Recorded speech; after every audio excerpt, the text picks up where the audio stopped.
Apply at Matson.com. New Jeep Gladiators receive 20% off now at Cars Plus. Named the best vehicle for adventure in 2024. Get your Jeep Gladiator today at Cars Plus. McDonald's of Guam, I'm loving it. And King's Restaurant, serving your local breakfast, lunch, and dinner favorites for over 45 years.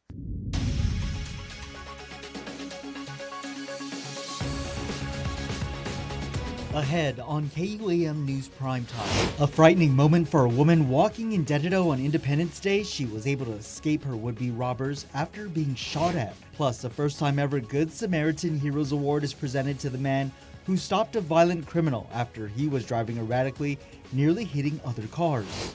Ancestral remains unearthed during a development project at Pago Bay finally laid to rest over 15 years later. I'm Mitsuki Hirayama with the story. Hafide and good evening. Welcome to KUAM News Primetime. I'm Nick Delgado. And I'm Destiny Cruz. Viva Fresco Friday. Thank you so much for ending your week here with us. Forced into a car and shot at while getting robbed. It was a frightening 4th of July holiday for a woman walking in Dededo Thursday afternoon. And get this, the duo who tried to rob her at gunpoint are people she knew. 2 people are under arrest accused in this Independence Day armed robbery. Police reports show the victim was walking along Mipa Street near John B. Mart when the suspect pulled up next to her in a maroon car. One suspect, identified as 35-year-old Doris Lynn Mentanonia, forced the victim into the car, telling her to get in or she would, quote, get whacked. Mentanonia allegedly demanded for the victim's belongings and cash before attempting to punch her. That's when she asked the second suspect in the car, identified as 41-year-old Matthew Brown, for his handgun. The investigation showing Mentanonia allegedly pulled the trigger, but the bullet did not hit the victim. The victim then jumped out of the moving car while the pair sped off towards Artero Drive. The pair are being held in the Department of Corrections prison. Now to a drug raid in Dededo, leading to investigators to find 48 grams of meth, nearly $900 in cash, and taking 3 people into custody. The Guam Police Department Special Investigations Section, along with federal task force agents conducting multiple undercover drug buys, Christian Manansala, Oscar Muffness, and Diane Satur were arrested on suspicion of possession with intent to deliver Schedule II controlled substance. The trio are being held in the Department of Corrections prison. Well, Pride 2024 has sashayed away now that we are in the month of July. But the celebration had many of our viewers giving pushback and asking questions like, what about recognizing Men's Mental Health Awareness Month? One of our viewers even sharing stories on her social media. The video has gone viral, drumming up a rather hateful discussion. Tonight, that viewer speaks with KUAM, clearing the record and why she decided to upload the images onto her personal account. A warning captioned at the very top, unpopular opinion. You know, we have Pride Month. Well, what are we celebrating? This clip on Angel Orlino's Instagram story sparked an online feud that's gone viral and has gotten ugly as Pride Month came to a close. Again, clarification. I'm not trying to be insensitive. If you get offended, that's a personal problem. Orlino passionate over the celebration for Men's Mental Health Awareness Month, or lack thereof. A whole month of celebrating your sexuality. Orlino, who works in the medical field, says her colleagues agree one thing was missing last month. Male friends were expressing how men's mental health wasn't really prioritized, nor was it acknowledged or ever recognized during the month of June. And her sharp tone online was called out by several in the LGBTQ+ community as being disrespectful, very self-opinionated, adding she shouldn't be putting pride into shame like that. And people were calling me homophobic about it. People were misinterpreting the information when it really wasn't like that. Orlino telling us her rant was simply taken out of context. But they had some selective hearing, and I'm not going to sugarcoat that. And if you're going to attack the person and not the topic, that's called a strawman fallacy. And everyone that is attacking me is hopping on that bandwagon. And I have a brother who is gay. I have family members who are gay. I have clients, patients who are, and I love them dearly. We showed some in the community Orlino's video. Oh my God, it's her language. I don't agree with those things. That's no good. Well, she has a right to express her own opinions about things, and maybe she was really blunt about it, which could be offensive to people. to some people. While this is bringing attention to both the importance of pride and mental health, still, it's her delivery in those videos that had some raising the alarm. And I wish people were more aware of this than bashing me that I'm homophobic, because I love everyone. I really do. And if you know anyone who needs help, you can always call 988. Now, Mental Health America recognizes June as Men's Health Month, which highlights awareness on suicide, depression, anxiety, substance abuse, and disorders. We should note the White House declared Mental Health Month in April. Adelup did the same, declaring Mental Health Month in May. And on the flip side, both the American president and Guam's governor proclaimed June as Pride Month, highlighting the 65-year battle for the LGBTQ+ community, which includes the physical, legal, and mental health restrictions faced to this day. We're all taught from a young age to take not only pride in our island and for our community, but also ownership and to look out for one another. It's the sentiment captured in our Inafamalic spirit.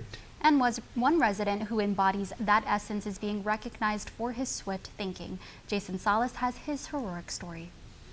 This is our small way from the Attorney General's office to recognize and to thank you for what you did that day.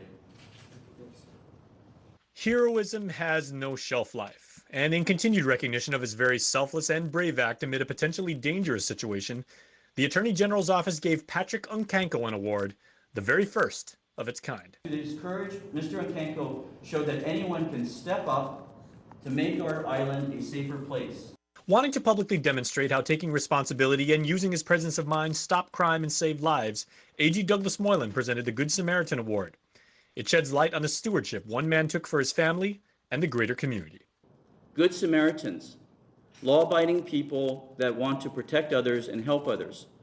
This is important from my point of view, because if we get more people like Patrick in our community becomes safer. We get less crime victims, we get more people helping out we paid law enforcement to do our jobs and to protect you. And Patrick, not one to seek the limelight, was honored but humble. Thank you.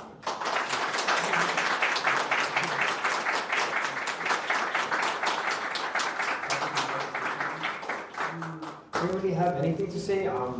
Thank you. Like a true hero. So again, to Patrick, we all say thank you and Sidulas Masi for your action. Hopefully, his act of heroism inspires others to step up as he did and show just how many Good Samaritans exist in our island community. Now, as for what became of that fugitive Patrick took down, defendant DJ Tosio was indicted on charges of assault, terrorizing, and gun possession, to name a few. Authorities say he was allegedly involved in violent gang activity, including the Mighty shooting that injured a teenage girl. He's scheduled to answer to the charges on July 11th. A true blessing honoring the lives of our Chamorro ancestors, more than 500 years old. And the sold-out event from the Hapaloa concert series is here. Headliner Maui gets ready to put on a show to help Guam celebrate summertime. Half a Day Fresco Fridays on KUAM News. Presented by Fresco Clothing, original custom design apparel of Guam and the Marianas. Located in Hagåtña, just across from the Gani Shopping Center. Get ready to soak up the savings this summer at Kmart. Since 1995, Kmart has been the ultimate summer destination for everything you need. From groceries, to outdoor living, to everyday fashions for the family. We've been there for you. 24 hours a day. Kmart is committed to saving you time and money by offering big international and American brands you know, at prices incredibly low. Whether you're finding the perfect shade for that summer glow in our beauty care aisles, firing up your summer cookouts from top brands like Weber and Kenmore, or gearing up for those outdoor camping and beach adventures, Kmart's your one-stop shop for an active, fun-filled summer. So, join the fun and soak up the savings.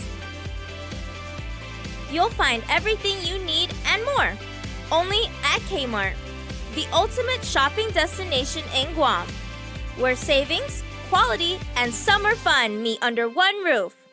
Kmart, your 24-hour superstore. Docomo Pacific is on a mission. Whether you're a small business or a large enterprise, we believe fast internet's no longer just an option, it's a necessity. That's why we're committed to bringing fiber to everyone. As your business needs expand, we're working to bridge the digital divide by making strong, swift connections scalable to any business, ensuring you have the connectivity required and then some. Building for tomorrow's needs today. Fiber for everyone. Docomo Pacific Business.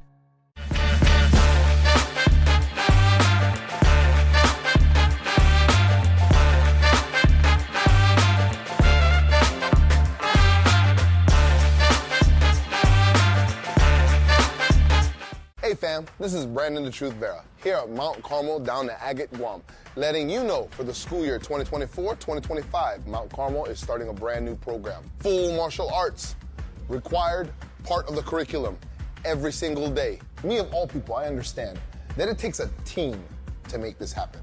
Man, sometimes a village. We have the all-star team coming in. Professor DJ Action Jackson, Professor Dorian Price. They are coming to Guam.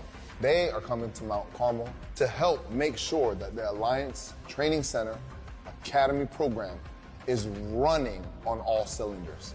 Come on down, sign up, let's train.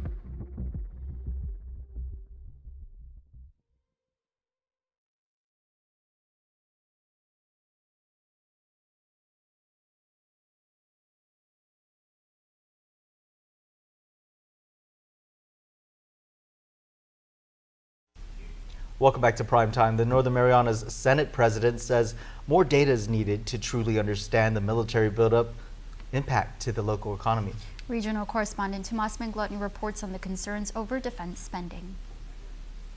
NMI Senate President Edith De Leon Guerrero said she's been asking for military buildup data for the past 2 years. And why this is very important is because we have an infusion of capital from a particular industry, which is a military buildup that's happening in Tinian. And what is happening inside the fence and outside the fence, we need to be able to quantify the capital infusion to the Marianas. Unfortunately, as we speak today, there is no collection of that particular information. It's just kind of like starting up, trying to gather data from Tinian, trying to gather data from the seaport of what commodities are coming in. The senator spoke at the Saipan Chamber of Commerce meeting this week. She referenced an Office of Local Defense Community Cooperation report showing the millions of dollars in contracts awarded for the military buildup. However, she said, it's not the full picture the CNMI needs. There's no report to quantify how much have we generated as a local government based on these build-up activities. And this is very critical if we are talking about deficit budget, the lack of funding to sustain programs and employment of the public sector. She wants a clearer picture of what the CNMI economy gains from the buildup, including from defense contracts. And so these are the concerns, or I guess conversations, I would say, that would take for the administration to carry on with the federal government to see where do we fit in this particular category, and how can we again quantify what can we generate out of this entire activity, because even for payroll expenses, withholdings, those are not being reported in the Commonwealth. They are reported where the company is domiciled. Tomas Manglotny, KUAM News, Saipan.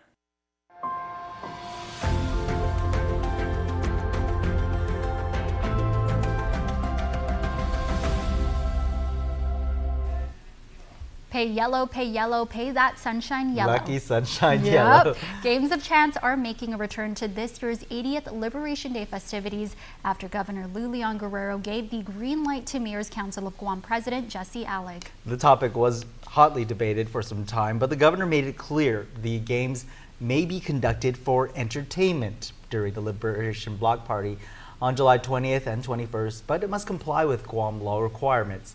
As of this afternoon, the Guam Visitors Bureau confirms there are no vendors who signed up yet.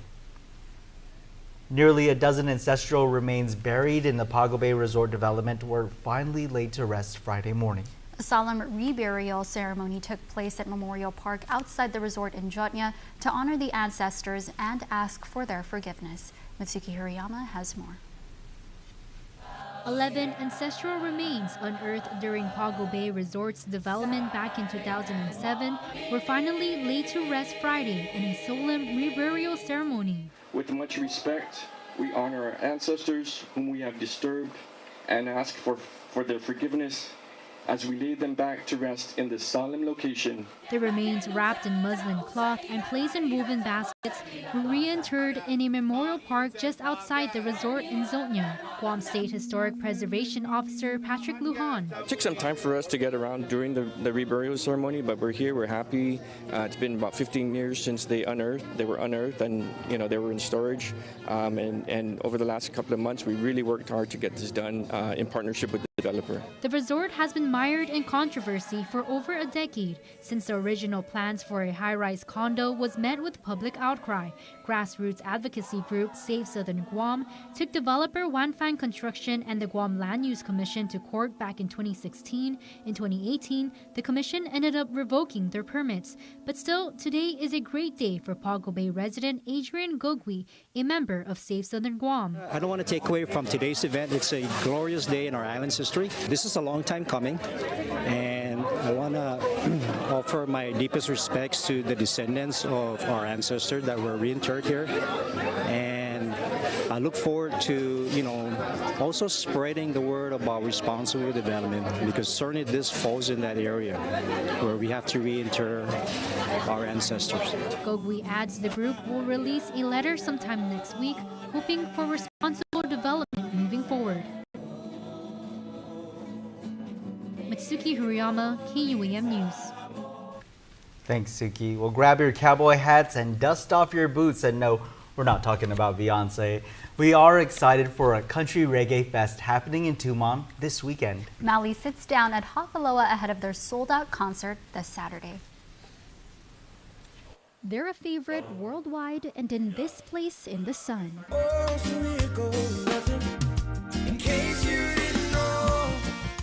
With local listeners jamming out to their hits every night and every morning, Hawaii and Polynesia's #1 independent commercial recording artists, Maui, are on island for their sold-out show, with good vibes ready to flow. The crew sitting down at Hafaloa this morning to meet and greet fans ahead of their EPAL concert. Frontman Glenn Wong. Every time I come here, I always feel welcome, and we've been doing this for some time now, and I'm just excited to be here. It's a feeling of excitement to perform for an eager Guam crowd with a golden Hafaday spirit. You guys have always made me feel like this is home. And in case you didn't know, this time around Maui is performing with homegrown talent who proudly calls Guam home. Local guitarist Francisco Yamashita. I'm just really grateful to be able to play with these guys. I joined up just a little over a year ago. And since then, I've been itching to bring this show here. The Guam native will be alongside the band who are most excited to play this familiar hit during Saturday's show. I haven't performed this song here, but it's probably going to be every night, every morning, I think. It all goes down on Saturday at Ipao Beach with doors opening at 4 p.m. Concert goers can anticipate good eats and local entertainment. Maui is set to take the stage at 8:30 p.m. Talented artist Gerald Dwayne Castro has been prepping painting since October for his solo art show that's upcoming, which opens this Saturday, July 6th at the Lee Regis Art Gallery in Tumon. Jonah Gacharfaris gives us a little preview of The Long Way Back. Celebrating the strength and resilience of the Chamorro people is what best sums up the latest series by artist Gerald Dwayne Castro.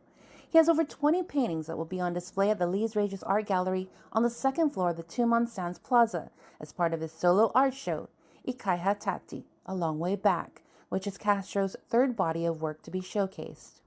The first work that I did was Anaphemalic, To Make Good, which was talking about cultural identity, and it was about how I view myself as a modern-day Chamorro. And I moved on to Inanamotna, which was looking at the culture at large, holistically, asking the question, how do we not just move our culture from place to place as we migrate across the ocean, but also how do we translate that and pass our culture down from generation to generation? So that was Hinanamotna.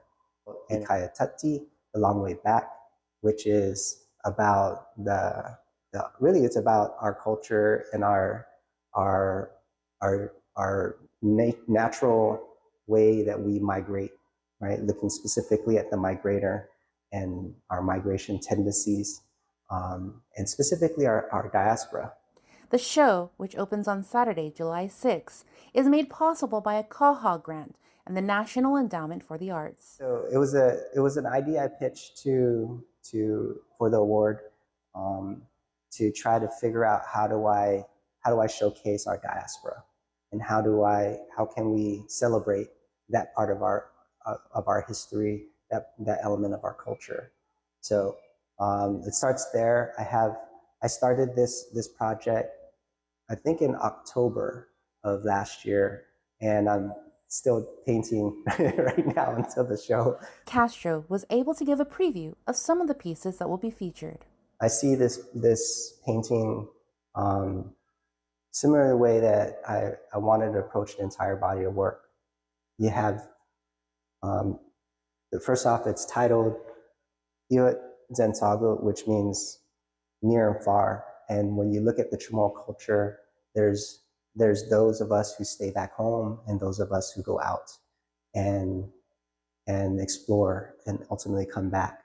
But we have to look at the Chamorro culture not just in that separation, but they're dingat. Those who stay and those who go are equal elements of our culture.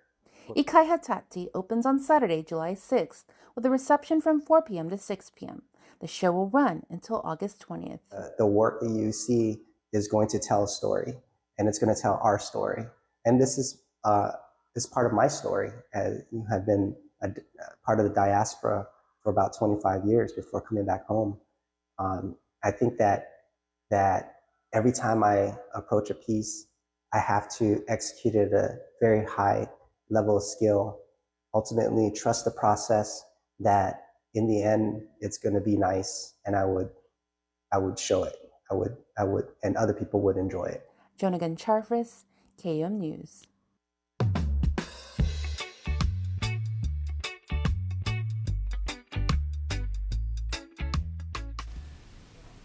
Now for a look at your world at home. Here's a view captured at Turtle Cove in Junya.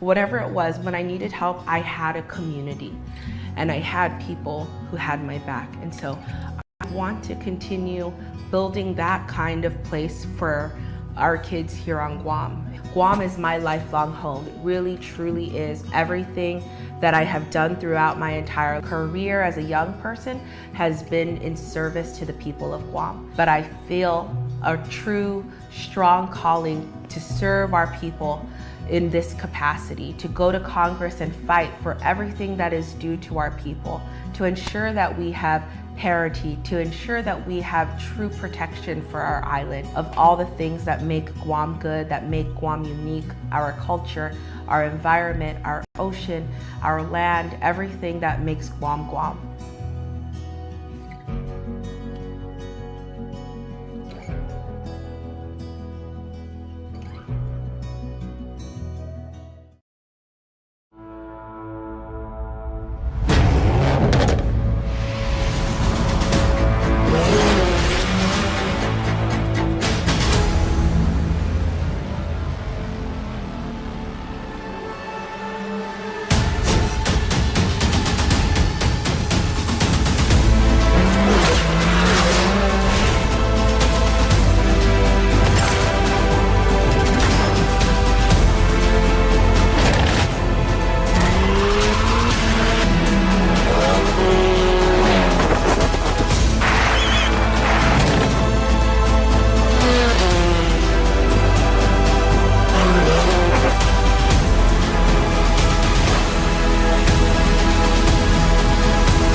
Guam is truly a majestic place with its sheer natural beauty, wealth of beaches, and culturally rich landscape. Unfortunately, Guam has a real problem with unwanted invasive species. Help us in preventing their introduction and spread.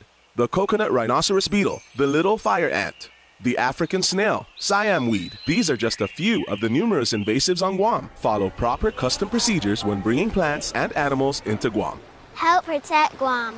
Tell your family and friends about invasive species. To report invasive species, call 475-PEST. The innovation you've been waiting for is here. Built on the 16X Cheez-It platform, it's the first flavor matrix stable enough to make a Cheez-It tostada possible, and cheesy enough to power the Crunch Wrap. Because if you want to change the world, you have to bring something big to the table. Think big.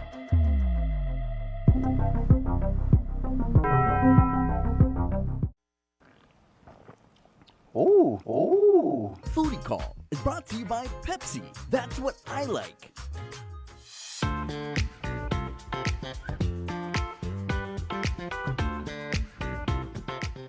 Have a day, guys. We're back with another edition of Foodie Call. So today we will be trying this limited edition Pepsi Peach.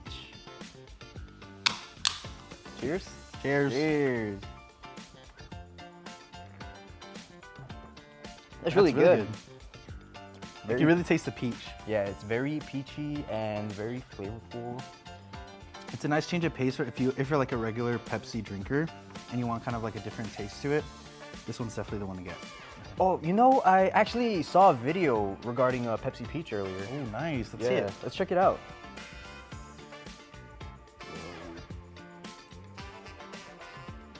That looks good. Yeah. Dude, we can definitely make that.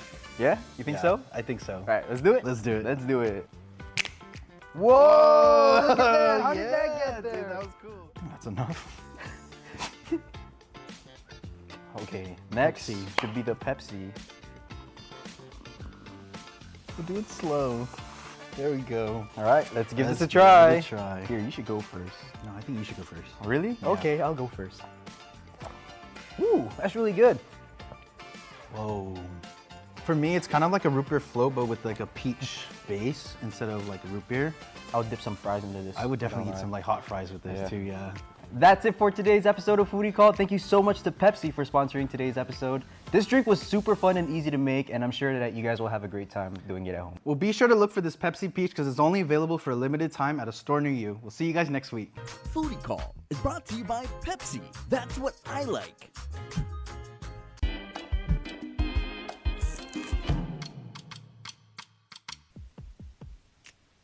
Liberation Day is right around the corner, and you know what's coming up after that? School. So let us equip our public school kids.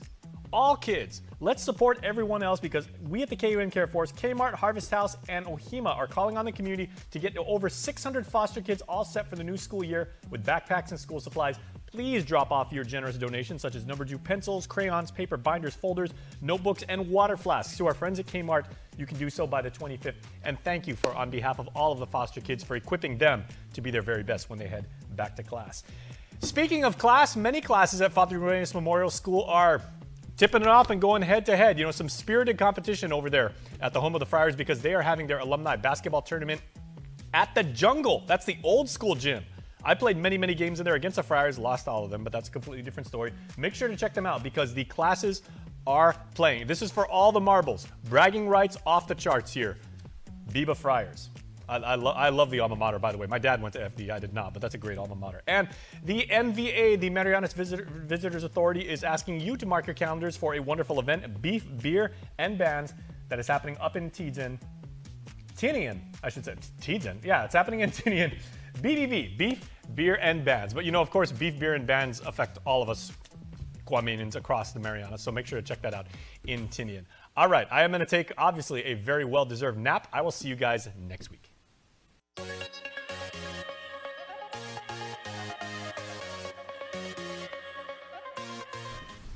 Now to Destiny Cruz's favorite part of the show because we're giving away a yummy ice cream cake. Here's your Cold Stone Creamery Birthday Club shoutouts submitted on KUAM.com. There is one and only one birthday we are celebrating here in our Harmon studio today. It is the one and only Peter Anderson, aka Uncle Pete, aka Sanarita Pete, aka Mr. Pedro, whatever you call him. He is awesome. He has been with us for a very long time. And Pete, we are going to celebrate you all day long, all weekend long here. You're a family member, man. We love you and we hope you have an absolutely wonderful birthday on this Friday. Also, a belated birthday wish going out to Noah, who celebrates birthday lucky number 7 this year. We love you so much, it says a very, very proud Heidi, CJ, Tano, Jaden, and Micah. Also, belated birthday love going out to Anthony Santos Shimazu, who was born on the 4th of July. Dad, you're the greatest. Thank you for everything. With all the love in the world, Vivian Marie, Jan, Tony Boy, Judy Ann, and the whole family send you their very best. And Victory Grace Manglotnia, 2 whole years of loving you and many more years. Happiest blessed birthday to our precious great-granddaughter, our little treasure, our little star lighting up our lives. May the good Lord continue to bless and protect you always, our precious princess. We love you, say Grandma Bobby, Papa Joe, and the entire family. Whoo! You know what would go really good with that? A Cold Stone Creamery ice cream cake, and Liam Laguana is this week's winner. And Liam, we are going to reach out to you and your family to let you know when you can swing by Cold Stone Creamery and pick up your extra birthday present, and we hope you enjoy. Happy birthday, Pete Anderson. Happy birthday, Sanarita King. Yeah, Potu. He's usually behind the camera here, trying to hide from behind the lens, right? But making us laugh all the time. We always see you. Pete's line, if you ever come in studio, is, all right, guys, chin up. You look fabulous. You guys look, wow. You guys look so fabulous. So happy birthday, Pete. You're fabulous. Yep. And happy birthday to all of you celebrating out there today. That's your primetime show. Thanks for watching. I'm McDelgado. And I'm Destiny Cruz. Have a safe weekend and stay beautiful.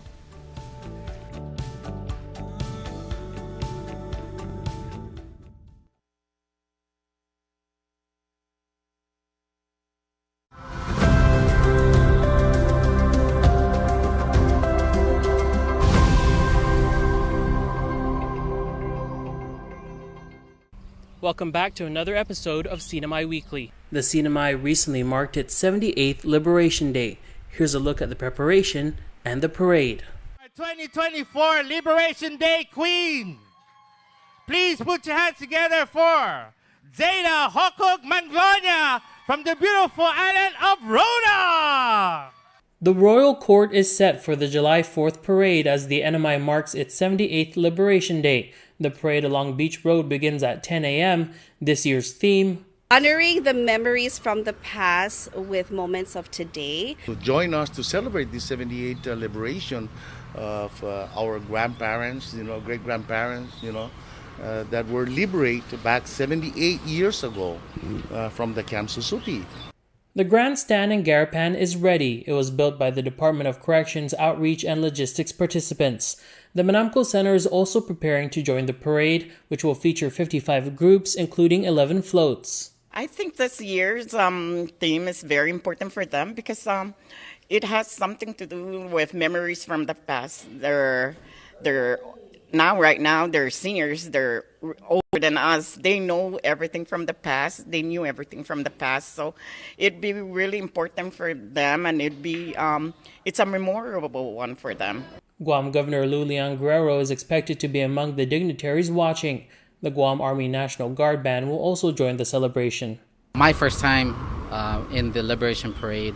However, our band marched in the parade a few years ago. Since then, our recruiting efforts have grown to around 75 individuals from the CNMI, and we're proud that this year we'll be showcasing around 45 of them during the Liberation Parade. The band includes 2 Saipan sons who last visited in 2019. I feel very proud to be serving Saipan again during Liberation Parade, and I'm happy to see familiar faces. Honored to be back home to the community of where I was born and raised. Look at Bob! That's the song! That's it! We're gonna keep the song! Look at Bob, everybody! There it is! Party started! Let's get it started! Viva 78! Liberation Festivities!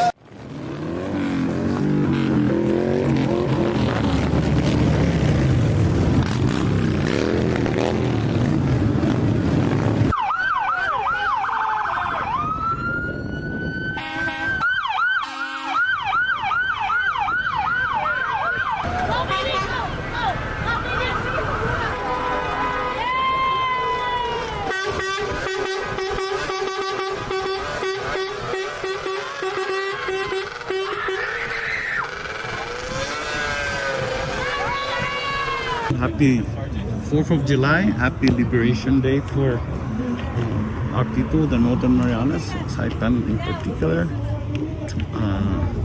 It's a beautiful day and the wind is blowing.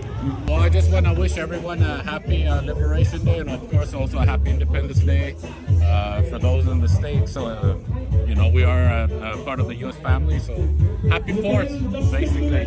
I want to wish everyone a safe and healthy celebration. Very excited to be here with you all today.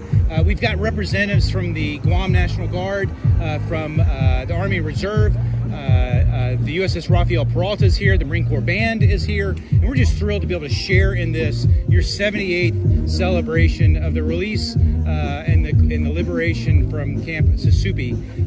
What a great time to be here with you. We want to just give thanks to the military for their sacrifices and also the sacrifices of our people, because there were many of our own people that died in the struggle and the protection and the fight for democracy and freedom and peace for our Marianas Islands. So I want to make sure that our people continue to see us as one Marianas, CNMI and Guam.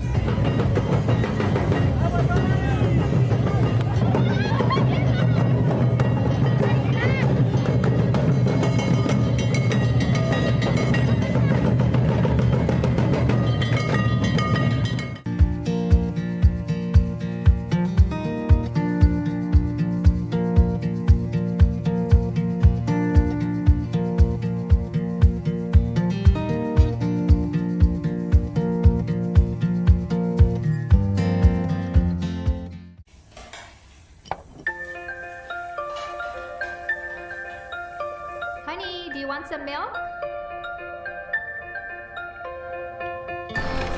Do you ever wonder how your favorite products make their way into your local stores? Most arrive on state-of-the-art Matson vessels that transport containers of food, household items, equipment, and supplies into the islands every week. Because we know that you depend on us, we work closely with our partners to ensure that our shipments arrive on time, all the time, so you can find your favorite products when you need them. We transport the region's most precious cargo that supports successful businesses and promotes a better quality of life for our families. Matson is proud to have been the hometown shipping carrier for Guam, the CNMI, and Micronesia for the past 25 years, and you can count on us to be here for generations to come.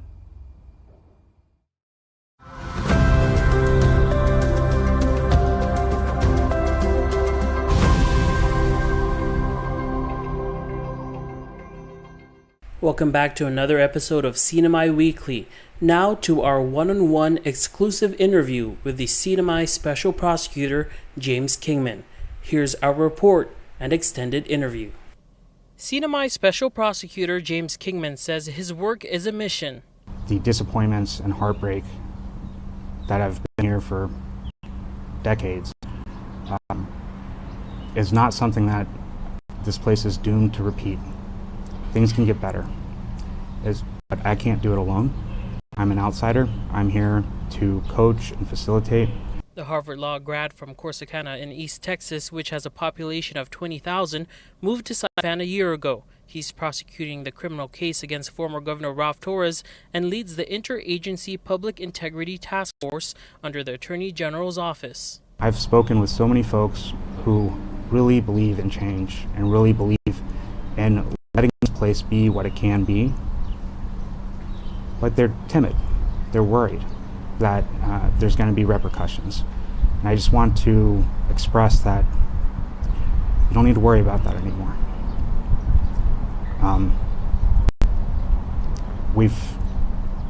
There's scrutiny now. There's protection now. KUAM asked Kingman for comment about the former governor's case since it has been over a year since the corruption trial he was brought out here to prosecute was set to begin. I've not seen progress on a case like this be at this pace ever before. Kingman has also personally voiced his views on CNMI issues. And if I can do anything to help make it a little bit easier for a shift into a little bit more accountable, responsive governance, so that way the islands can be better, I think that that's an important thing for me to be doing with my life. All right, Mr. Kingman, thanks for your time. We're here to discuss a range of things, but first, we've seen you in the news. You're handling a very high-profile case here with former Governor Ralph Torres, but before we get into all of that, I just want to give you a chance to introduce yourself to the public who might have just seen you in the headlines, but don't know much about you. So, yeah, wherever you want to begin. Sure. Thank you. My name's Jim Bob Kingman. I'm from a town called Corsicana, which is in East Texas, and it's the home of a college called Navarro. And because of that, it actually, back during the Trust Territory days, started getting a large Micronesian population. So even though my town is small and it's 20,000 people, we actually have a pretty substantial population from primarily FSM and Palau. And so I've grown up close to the community that's in my hometown. There's some Saipanese folks that have made their home there as well. There's been a connection between Texas and the islands for half a century now. I've always hoped that there was going to be an opportunity for me to come out to this part of the world where I've heard about and cared about for a long time. When I was in the mainland, I was helping with some Compact of Free Association, immigration issues. And then I was reached out to last year by a friend of mine from growing up who's made his home out here. I've specialized in anti-corruption and white-collar prosecution as part of my overall portfolio since I was a law student. And I have a lot of experience with trial, and so my friend reached out and said, hey, can you do this short 3-month long stint? Case is set June 5th, and I got a leave of absence from my firm and came out here hoping to just have a quick little assistance, because when a friend asks for help, you help them. And so you went to Harvard Law? I did, yes. And the job you had before this was in Texas at a private firm, you said? Yes, the bulk of, I had been in private practice for about a year, but the bulk of my career, more than a decade at that point, has been as a prosecutor in different district attorneys' offices and as a clerk for the Supreme Court in Texas for criminal appeals. And so the question this month is, why Saipan? I gotta ask you, why Saipan? Why take this job in this part of the world? What made you say yes? I'm primarily because I was asked, and that's, if you are in a position to help and someone asks you for help, you help them. When I got out here and the circumstances changed and the trial date seemed to be put off indefinitely, I had at that point learned a lot about what the challenges were and the needs were facing the CNMI, and I felt like I was in a position to help to the extent that I can, and more importantly, I felt like it was an important thing to do. And your official title now is, what is your official title at the AG's office? So I guess I'm an assistant attorney general, but so are all of the division chiefs, and I mean that's the sort of a broad term for everyone that's not the attorney general. But within the office, I'm still the special prosecutor because I've been designated that to handle the particular case involving the former governor. But I'm also the managing prosecutor of the Public Integrity Task Force, which is the interagency group that was established in May.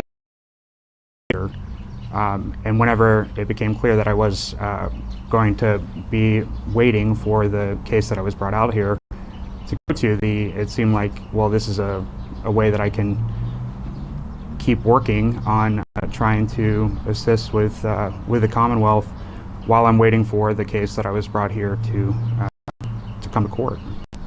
And so I wanted to now talk about the Torres case. I've had the chance to interview you multiple times already at this point. As you exit the courtroom, the pace of the case, you've voiced frustration over that.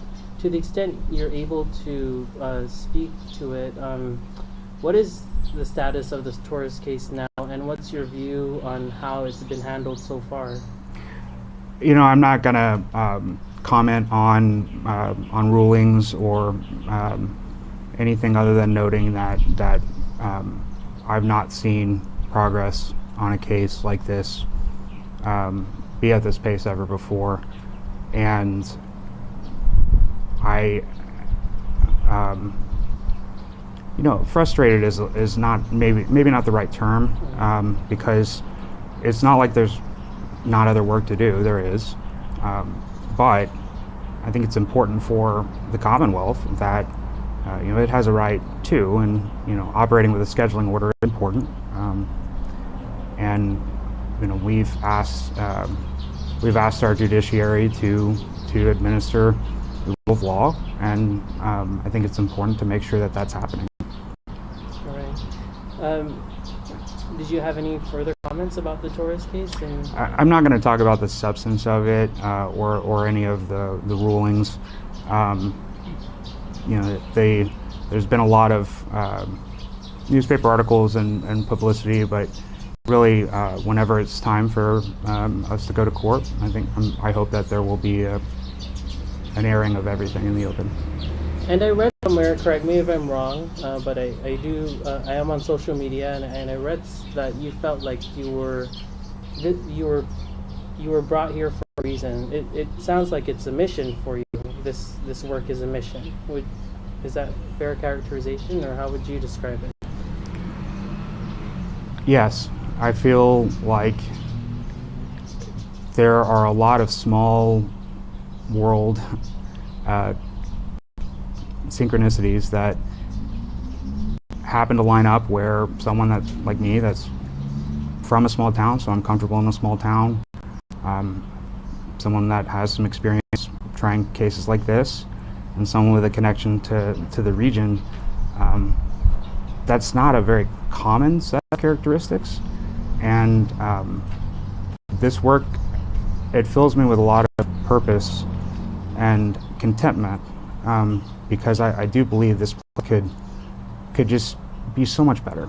This is a paradise, but there's also a lot of human misery, and there's been a lot of systemic failure, and some of it is just by accident, some of it's by things outside of the control of anyone on this island. And if I can do anything to help make it a little bit easier for a shift into a little bit more accountable, responsive governance, so that way islands can be better, I think that's an important thing for me to be doing with my life.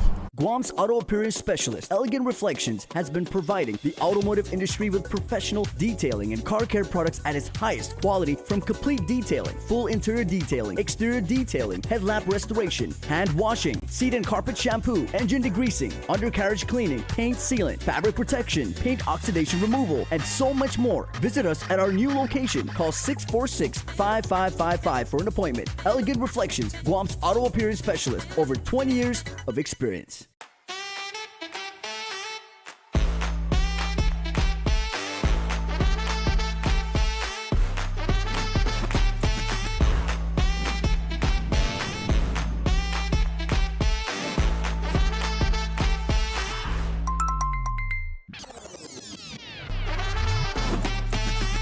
Find a plan that goes with your flow. Get unlimited local talk, text, and data at the most affordable rate with Unlimited Flow Postpaid.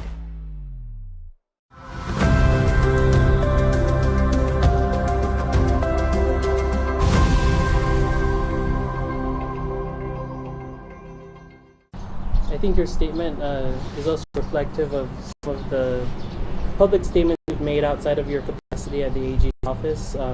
You've spoken out at the casino hearing, the Casino Commission hearing. In their public comments, you also recently shared your thoughts on the Assange hearing. You have a newsletter as well, I believe. You write, but there you write more about historical and facts and your experience on the island. So, why do you decide to speak out about issues like the casino and Assange? Why do you, given your current role? Well, first of all, I'm interested in a lot of various topics, and I find Saipan to be the most interesting place in the world. Every day I find something where I think, man, I have 100 follow-up questions about this. I can't think of anywhere else where there's such a blend of historical currents, present cultures, and the Assange hearing is certainly indicative of the kind of choices that are made out here that in many ways can be a footnote, but if you're in the middle of it, it raises a lot of interesting questions and thoughts. I've always wanted to learn more, and I also think that there's some advantage in me speaking out because I am an outsider. I don't have a lot of the same pressures against me that many of the folks that live here and have their lives here that are concerned about burning bridges or tarnishing relationships or being retaliated against. They feel like they can't speak out, and I'm familiar with that. I mean, small town Texas is very similar in a lot of ways. The rumor mill is harsh. The idea of protecting your neighbors and your family from outside criticism, it's very present in any small community, and I think even more so in a community that's island-based. And that being said, I already am in a position where I'm going to be viewed as an outsider no matter how much and how genuinely I express my love for this place. So if I'm already there and I'm already not going to be welcomed in, at least I can say what I observe clearly and honestly, so that way at least no one can say no one said it, we didn't know. I did want to shift to talk about the task force. Sure. Like you said, it's been quote unquote revived in some way. The Public Integrity Task Force. So, what is the mission? What is the? We might have some tips for you to reach out. Sure. So the Public Integrity Task Force, and that's the name. That's a little bit less of a mouthful than the Task Force for White Collar Crime, Financial Crimes, and Anti-Corruption Investigations and Prosecution. So Public Integrity Task Force, because there's also an aspect of it that's not just about prosecution. Right? It's not just about attempting to look backwards and identify what has gone wrong and to bring those individuals to task, although that is of course part of the mission. It's also forward-looking and has a education component of looking at best practices, governance, systemic flaws that could be improved. At hey, this is one of the weak points that might allow a bad actor to come in and not get caught, right? Or to a lot of oversight and governance is about making it to where you just incentivize people doing the right thing and disincentivize people doing the wrong thing. And sometimes that takes not looking at one particular case, but looking at patterns. So I thought that the group that we have is the Department of Public Safety, it's the Office of the Public Auditor, and it's the AG's office. Obviously, there are different roles and authorities with each of those, but working together, the hope is that we can share resources, and we can have a little bit more open communication rather than for the AG's office, for example, to just be waiting for an investigation to be entirely completed, perhaps on matters that the investigators don't have knowledge and experience about. So things related to government, intergovernment conflict that probably or possibly has wrongdoing, anything relating to contracts, anything related to those are all in our ambit. Now, I can't really talk about any specific active investigations, of course, but there are obviously high-profile instances in the last several years where there's a lot of open questions about the use of public money. That's where on trying to identify, make sure that it doesn't happen again, and identify if there's criminality. I think so far we've seen the Torres case, the Regis case, and the Merib case, but there's multiple investigations right now? Well, there's also there's at least one contempt case for the Boost investigation as well. Right, yes, Yeah. That's right. And are you able to share if there's you're actively looking into multiple things, or what is the... We handle everything from before it's charged through prosecution. So just because there's no charges yet filed doesn't mean that we're not actively working on investigation. Okay. And how can people get in touch with you if I'm someone in the community and I know someone did something wrong or there's something questionable? What's the best way to get a hold of you? The best way is to email me, which is james_kingman@cnmioag.org. All right. Mr. Kingman, that's all the questions I had. Is there anything else you want the public to know about you or the work that's being done? I believe in this place. I believe it could be better. And I believe that the disappointments and heartbreak that have been here for decades is not something that this place is doomed to repeat. Things can get better, but I can't do it alone. I'm an outsider. I'm here to coach and facilitate, but I've spoken with so many folks who really believe in change and really believe in letting this place be what it can be. They're worried that there's going to be repercussions. And I just want to express that you don't need to worry about that anymore.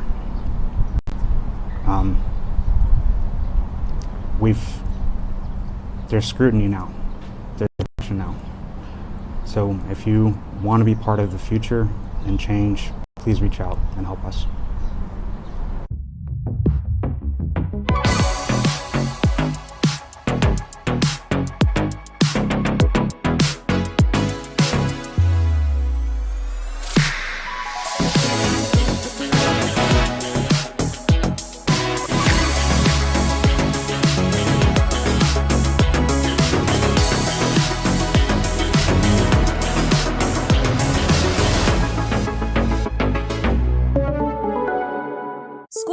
Just around the corner, and there are over 600 foster children in need of school supplies. KUAM Care Force is partnering with Harvest House to host their annual Back to School donation drive. You can participate by visiting the designated donation boxes at Kmart. Just purchase a backpack and fill it up with school supplies to place in the designated boxes. Last day to donate is Thursday, July 25th. A special thanks to our community partners, Kmart, your 24-hour superstore, and Ohima Medical Guam. Call them at 671-646-1440 to schedule your students' back-to-school physicals.